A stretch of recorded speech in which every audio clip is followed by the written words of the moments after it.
Abi çok iyi olmuş Dembele. Dembele geldi. Arkadaşlar ciddi manada çok güzel olmuş. Paket açılımı animasyonu harika olmuş. Çok güzel. Opaklığını ve boyutunu her türlü değişebiliyorsunuz. Peki yerini değişebiliyor muyuz? Değişebiliyoruz arkadaşlar. Mbappe ile geliyoruz. Oy! Bak şuttaki gidiş falan sanki bir düzeltme var. Selamlar millet, nasılsınız? Umarım iyisinizdir arkadaşlar ve o beklediğimiz an geldi. UFL Mobile'a bahsettiğimiz büyük güncelleme geldi arkadaşlar. Çok şükür yani kavuştuk artık arkadaşlar. Yani bunu normalde hiçbir zaman söylemiyorum ama arkadaşlar şu güncellemenin hatırına, şu videonun hatırına sizlerden birer şöyle güzel güzel beğeniler, like'lar ve abonelikler bekliyorum arkadaşlar. Sizlerle beraber şu anda 15.00 güncellemesini hep beraber inceleyeceğiz arkadaşlar. Biliyorsunuz ki birçok değişiklik vardı. Yani liste kabarık bayağı arkadaşlar.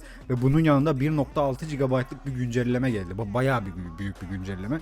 Ki şunu da söyleyeyim arkadaşlar. Bu güncellemenin üzerine bir büyük güncelleme daha olacağı söyleniyor. Ama bu tamamen bir güncelleme mi olur ya da tamamen oyunun full sürümüne dönüş mü olur?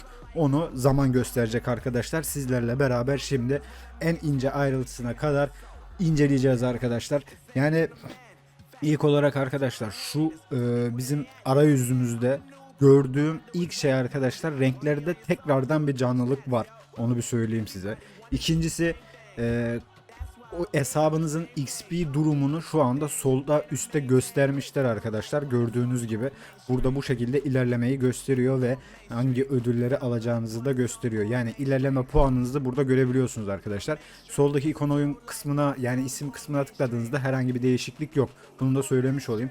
Yani onun haricinde şu anda arayüzde arkadaşlar şu hesabın ilerleyişi dışında herhangi bir farklılık şu anda görmedim ve renklerdeki canlılık var arkadaşlar ve muhtemelen arkadaşlar bakacağız kulüp kısmına. Benim normalde Mbappe solda arkada duruyordu. En yüksek genli değildi. Muhtemelen genlerde de bir oynama var arkadaşlar. Öyle geliyor bana. Şimdi sol taraftan şöyle başlayalım. Herhangi bir mesajlar kısmı zaten buralarda çok da önemli şeyler değil arkadaşlar. Bunu da söylemiş olayım. Oyuna güncellemeyi yaptıktan sonra ilk girişinizde arkadaşlar sizi karşılayacak olan ekranlar şunlar. Gördüğünüz gibi bir yol yapmışlar arkadaşlar. Ödül yolu ve bu ödül yollarını durumunuza göre alabiliyorsunuz. Şöyle bir şey. Şimdi bir tanesi mesela arkadaşlar hayalindeki 11'i kur diyor. 284 liralık bir ödemeyle başlıyorsunuz. Ondan sonra ücretsizi var. Sonra 569 diye gidiyor. Buralarda gene fiyatlar konusunda tabi sıkıntılar var arkadaşlar. Ben bunu direkt size söyleyeyim. İlk 11'ini kur kısmı da var arkadaşlar. Gördüğünüz gibi burada ücretsizle başlıyor. Bunu direkt alabilirsiniz. Mesela basalım arkadaşlar. Şöyle gördüğünüz gibi hemen ödülümüzü verdi ve paket açılış animasyonu da yenilenmiş durumda arkadaşlar. Şu anda bunu da ilk olarak burada göreceğiz. Hadi bakalım. Daha güzel bir görüntü var gibi şu anda. Arka plan daha iyi olmuş gibi. Tabi şu anda çıkan kart kırmızı olduğu için arkadaşlar çok önemli değil. Burada dediğim gibi arkadaşlar buradan devam ediyorsunuz. 55 liraya aldığınız gibi. Zaten bunları birçok oyundan aşinasınız arkadaşlar. İlk gol paketi de gördüğünüz gibi arkadaşlar 109 liralık bir paket. Vitinha, Saliba, Delit, Rodri gibi kartları içerisinde bulunduruyor arkadaşlar. Bunlar da çok gerekli mi? Bence gerekli değil arkadaşlar. Hoş geldin paketi bizim normal standart paket arkadaşlar. Koleksiyonlar kısmında herhangi bir değişiklik yok. Şu anda her şey aynı. Paketler kısmında da şu anda arkadaşlar herhangi bir değişiklik yok. Gördüğünüz gibi her şey aynı duruyor. Buralarda bir sıkıntı yok. LP Bank'ında yani LP Bankası'nda arkadaşlar burada da bir değişiklik yok. Burası da aynı şekilde. Para birimi kısmı da aynı şekilde. Paketler kısmına gelelim arkadaşlar. Şimdi gördüğünüz gibi bizim zaten bu yaz yıldızları sandıkları gelmişti ve burada ufak böyle hani sandığın içerisini gösteriyor. İçeriğinde ne var diye gösteriyor ve böyle bir hareket de eklemişler kartlara. Böyle hafif hafif oynuyorlar arkadaşlar. Düşüş listesine baktığınızda tekrardan bir görüntü geliyor. Şu örnek veriyorum, Mbappe'nin yanındaki bu bitiricilik ikonunu arkadaşlar biraz daha şey yapmışlar. Böyle dışına çerçeve falan atmışlar. Oralarda bir ufak değişiklik, yenilik yapmışlar arkadaşlar. Şimdi sizlerle beraber şimdi bu nadir kart olayına 31 tane var. 237 tane de şey var bende arkadaşlar. Sizlerle beraber bir paket açılımı yapalım şu anda arkadaşlar. İlk paket açılımı da yapalım yeni güncellemeyle beraber ki yeni animasyonlar nasıl, özellikle efsane oyuncular çıktığında yeni animasyonlar nasıl, onları görmek istiyorum arkadaşlar. Şöyle bir başlayalım bakalım ve gördüğünüz gibi arka plan tamamen sandığın temasına uygun şekilde geliyor ve dediğim gibi o kırılma efekti de daha farklı olmuş. Sahip olunan 1 diye çıkıyor. Altta normalde mükerrer yazıyordu arkadaşlar ve arka plan gördüğünüz gibi çok daha güzel olmuş. Şöyle devam edelim bakalım, farklı bir kart çıkartabilir miyiz? Hani o efsanelerden çıkarsa farklı bir görüntü var mı yok mu, onu görmek istiyorum. Bakalım arkadaşlar, devam edelim şöyle. Yani görüntü anlamında şu anda güzel bir ortam var gibi duruyor oyunda. Bakalım daha sonrasında oynanış benim için çok daha önemli. Veya gördüğünüz gibi arkadaşlar, aynen öyle. Farklılaştırmışlar. Çok güzel animasyon, farklı arkadaşlar. Yani Fransa'dan geliyor değil mi? Fransa, Mbappe mi geldi yoksa? Abi çok iyi olmuş Dembele. Dembele geldi. Arkadaşlar ciddi manada çok güzel olmuş. Paket açılımı, animasyonu harika olmuş, çok güzel. Beğendim arkadaşlar. Yani öncekine göre çok çok daha iyi olmuş. 88'lik Dembele'yi çıkartmış olduk. Yani walkout'umuz arkadaşlar şu anda çok daha güzel. Harika olmuş. Ben burada notumu vermiş olayım. Tamam, devam edelim bakalım. Başka bir şey çıkartabilir miyiz? Yani böyle efsane, asıl efsanelerden yani nedir onun adı, Mbappe falan çıkartırsak, McAllister çıkartırsak, Hakimi çıkartırsak neler oluyor? Onu da görmek istiyorum. Yani 8 tane de Declan Rice'ımız varmış arkadaşlar. Bu da çok iyi. Gelsin bakalım. Şu anda gene gelmedi. Gordon geldi. Yani bu tek tek açıyorum ki arkadaşlar. Ama bir tane de onunla açayım bakayım. Hani o onlunun arasında efsanelerden biri çıkarsa eğer arkadaşlar, yapıyor mu? Hani o ayrımı yapıyor mu? Bir bakalım arkadaşlar. 10 taneyi herhalde artık önceki gibi hepsini aynı anda açmıyordur diye umut ediyorum. Bir bakacağız arkadaşlar. Aynen öyle yapıyor. Çok güzel. Merkez orta saha geliyor arkadaşlar. Eğer ki buradan da McAllister çıkartırsak ki çok iyi olur. Arjantin'den geliyor arkadaşlar. Ya muhtemelen McAllister değil mi? Daha farklı yoktu. Aynen McAllister geldi arkadaşlar. Gördüğünüz gibi efsanemizin de arkadaşlar paket açılımı, animasyonu aynı. Gördüğünüz gibi ve bu şekilde de çıkartmış olduk. McAllister'ı da bu sefer çiftledik arkadaşlar. Güzel oldu. Onu da yaparız. Güzel. Arkadaşlar gördüğünüz gibi paket açılımı, animasyonu da değişmiş. Walkout'umuz değişmiş. Çok güzel olmuş. Ben çok beğendim. Burayı bu şekilde geçelim bakalım arkadaşlar. Şimdi gelelim arkadaşlar pazar kısmına. Pazar kısmında herhangi bir değişiklik var mı? Onu göreceğiz arkadaşlar. Yani şu anki şu görüntüde herhangi bir değişiklik yok. Sözleşmeler kısmına gidelim. Sözleşmeler kısmında da zaten buralarda çok farklı şeyler olacağını düşünmüyorum arkadaşlar. Onu da söylemiş olayım size.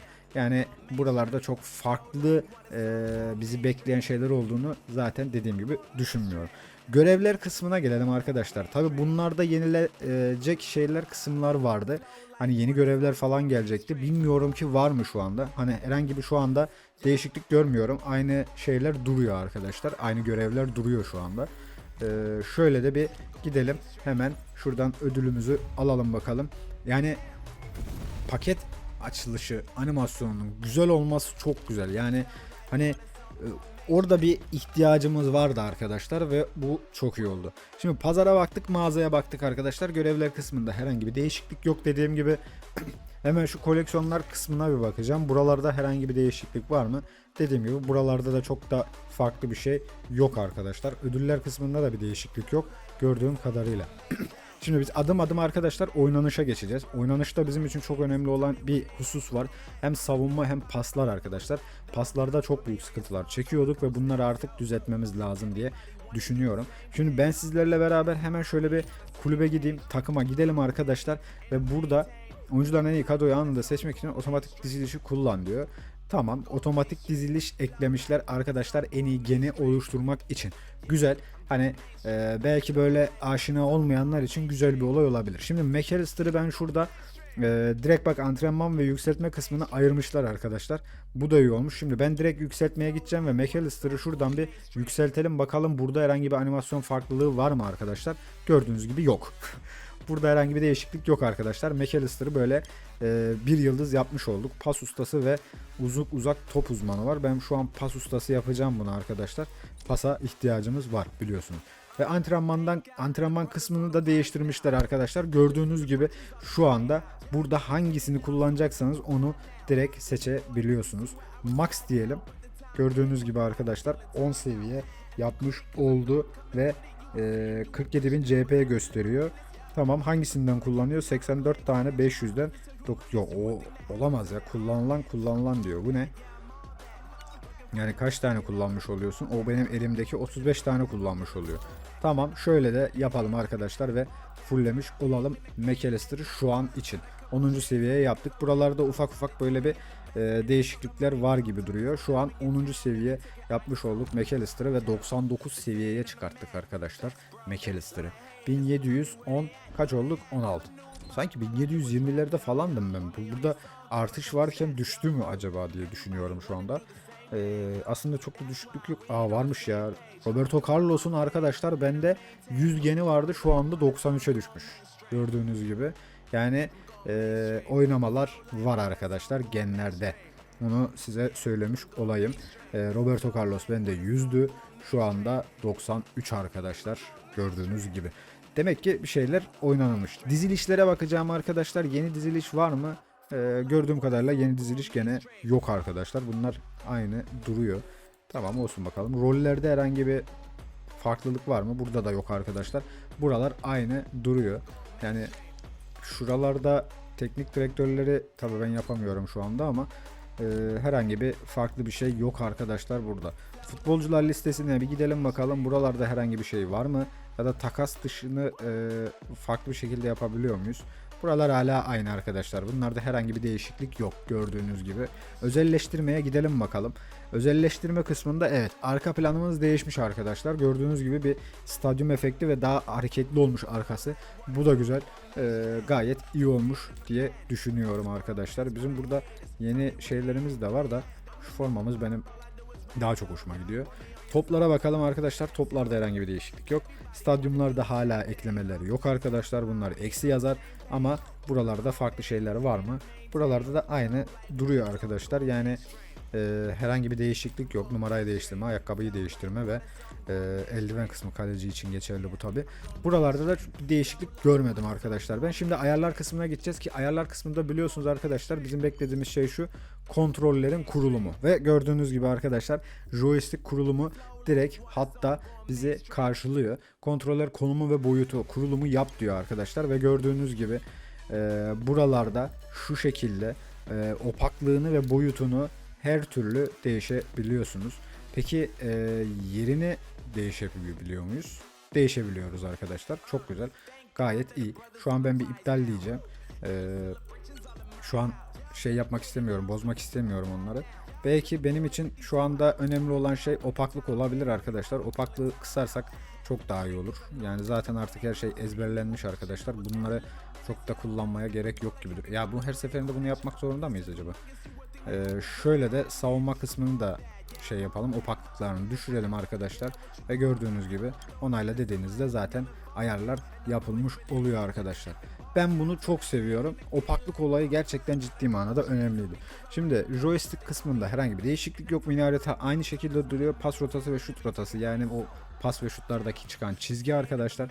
Oyun oynanışında farklı bir şey var mı ona bakacağız. Burada da herhangi bir değişiklik yok. Görüntüde arkadaşlar gördüğünüz gibi burada da bir değişiklik yok. Seslerde bir ekleme var mı yok mu? Genel ses, efektler, müzik, yorumcular ve stadyum anonsu gene yok arkadaşlar. Burada ek müzik diyor. Stadyum sesleri ek müzik mi? Ek müzik dediği ne acaba? 0 MB diyor da acaba statta mı şey yapıyor? O da önemli arkadaşlar. Arayüzümüz hala Türkçe ve buralarda da herhangi bir değişiklik görmüyorum arkadaşlar. Buradaki en önemli şey tabii ki de joystick'in kurulumuydu arkadaşlar. Bunlar iyi olmuş. Şimdi başla kısmına gittiğimizde arkadaşlar işin garip kısmı şu olmuş.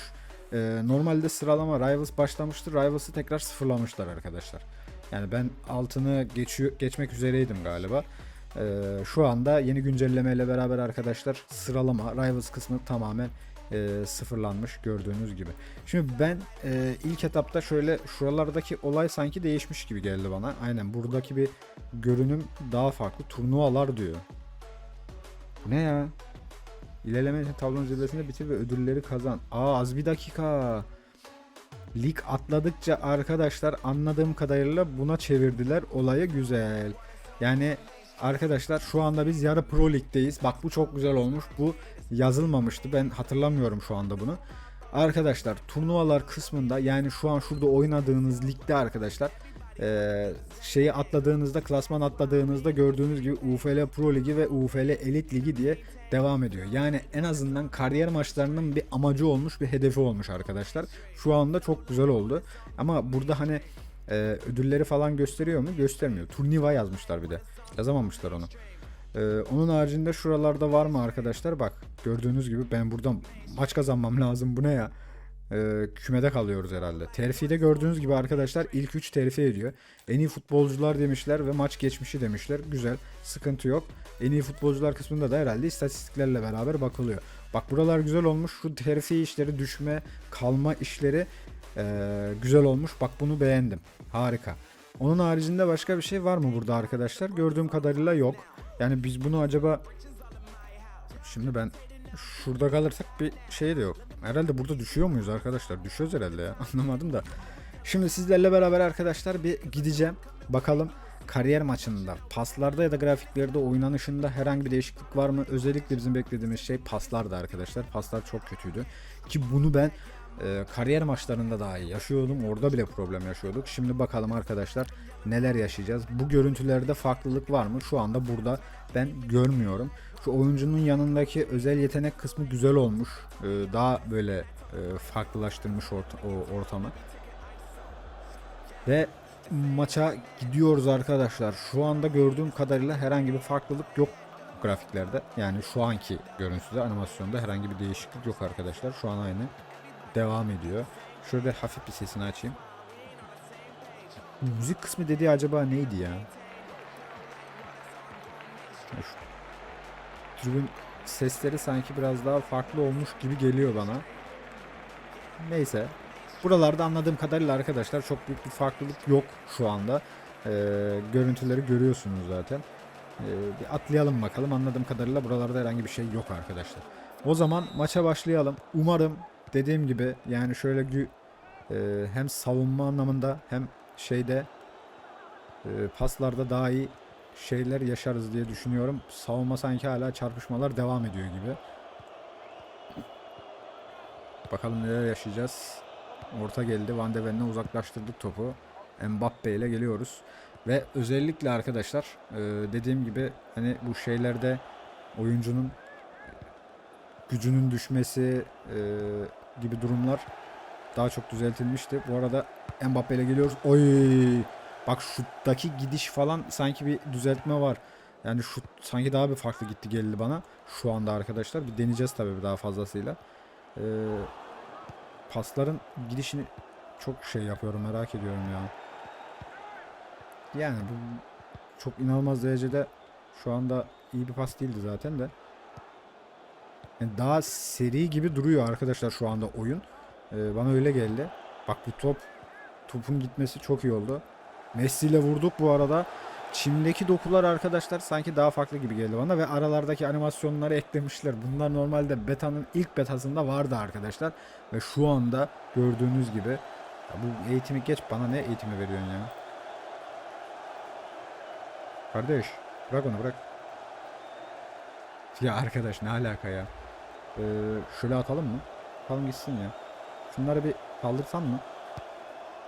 Messi'ye doğru geldi o top. Gitmedi. Tamam. McAllister. Bellingham. McAllister tekrar aldık. Vurur muyuz? McAllister. Kendi adamımıza çarptırdık orada topu. McAllister'la aldık tekrar. Mbappe. Vurdun mu? Mbappe vurdu. Yine olmadı. Bakın şu animasyonları getirmeleri ciddi manada çok güzel oldu. Ara animasyonlar ihtiyaçtı arkadaşlar. İnşallah abartmıyorlardır gene de. Şu anda güzel. Hoşuma gitti. Şöyle bir kornerimizi kullanalım. Messi'ye doğru gitti o top. Messi ile vurduk. Sanki bir kalecilerde bir şey var arkadaşlar ha. Diyeyim size de. Messi offside'tasın ya. Bellingham. Bellingham'la vurduk. Abi topun gidişi çok daha farklı. Ben size diyeyim. Topun fiziği sanki çok daha iyileştirilmiş yani. Çok daha fazla iyi gidiyor gibi. Mbappe'ye doğru gene gitmedi o top. Gol de atamadık hala ya. Rakip geliyor. şeyler kontroller sanki daha iyi gibi duruyor arkadaşlar. Bak paslar maslar öyle hemen ani müdahale edip alamıyorlar topları. Daha iyi olmuş şu anda. Messi'nin önüne Messi çok zayıf, çok zayıf.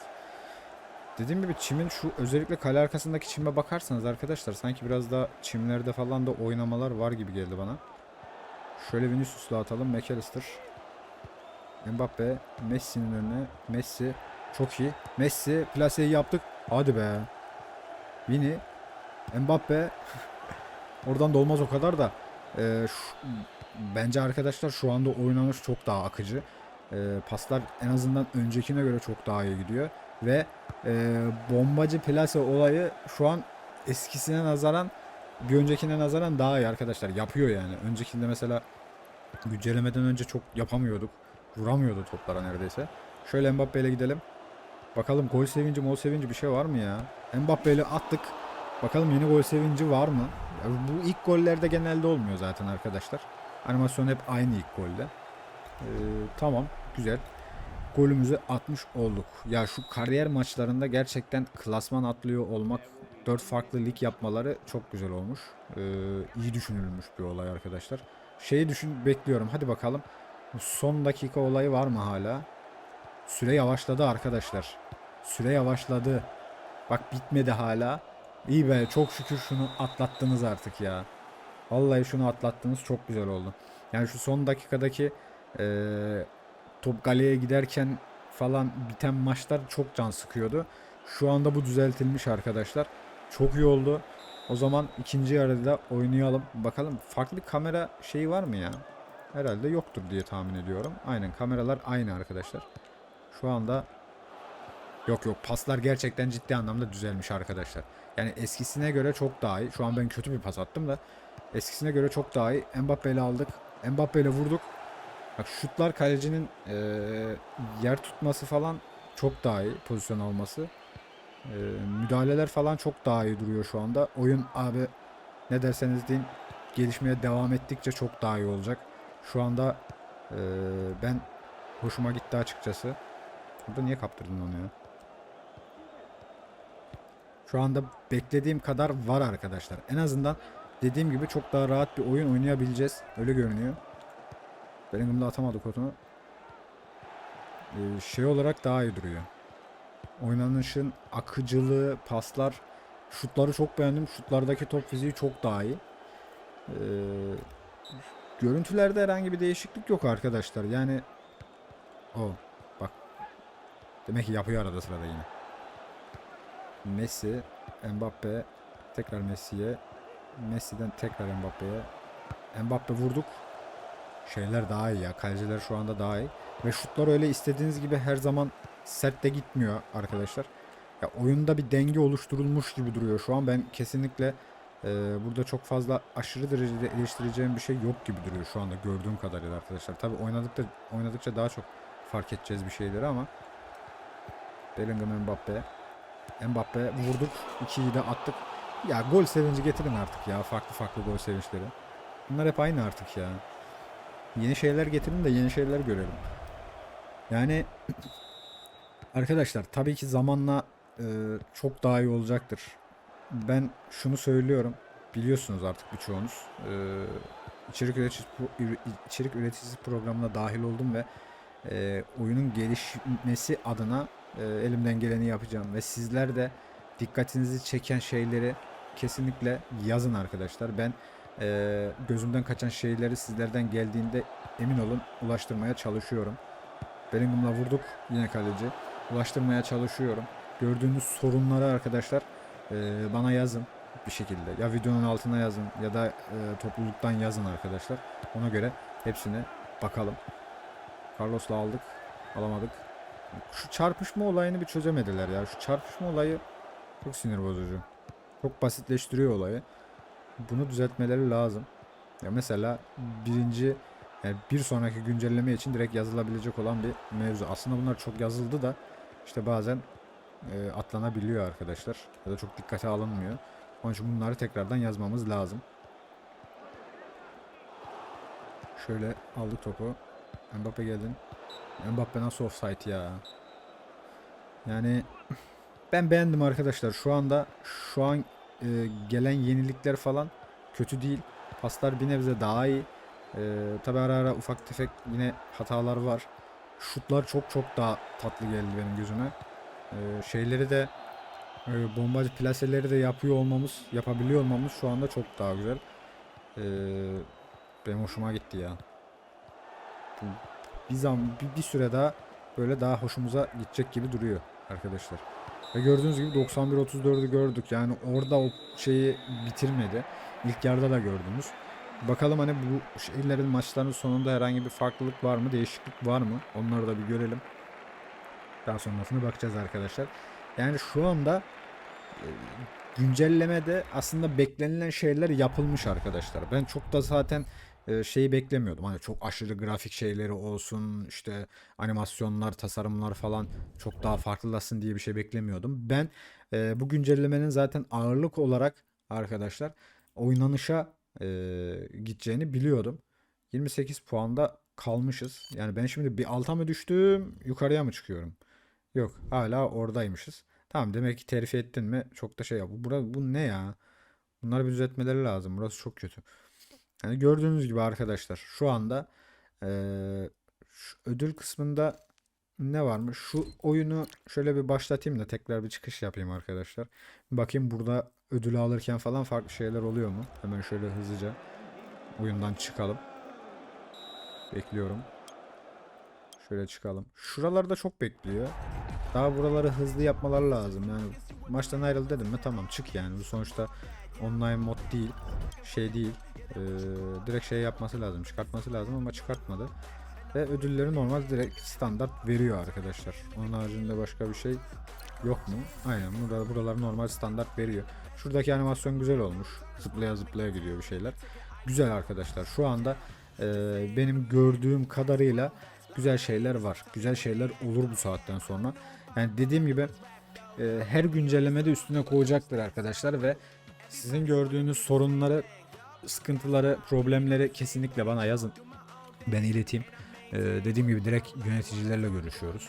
Yani içerik üreticisinin programındaki dahil olan kişiler, şu an içerik üreticileri tamamen şeyle görüşüyor. Yöneticiyle görüşüyor Discord'da arkadaşlar. Öyle sadece onların görüştüğü bir kanal var ve biz orada direkt yazışıyoruz. Onun için bunları yazın arkadaşlar. Ben de ona göre ileteyim. Ben mesela şu anda şu çarpışma olayını gördüm. Hala orada bir sıkıntı var. Onlar düzeltilmemiş mesela.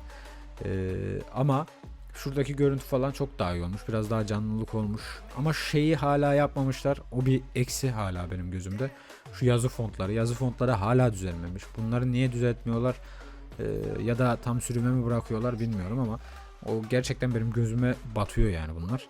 Hayırlısı diyelim. Şu anda oynanış açısından arkadaşlar çok daha iyi bir yere gidiyor oyun. Onu söyleyeyim size. Güzel bir vaziyet var. Daha sonraki güncellemelerde çok daha iyi olacaktır arkadaşlar. Ben öyle umut ediyorum. İnşallah öyle olur. Dediğim gibi videoya like atıp abone olmayı lütfen unutmayın. Bir sonraki videoda görüşmek üzere. Kendinize çok iyi bakın. Haydi bay bay. Want me on your song, throw a couple steps, yo. Everybody wanna do the same thing.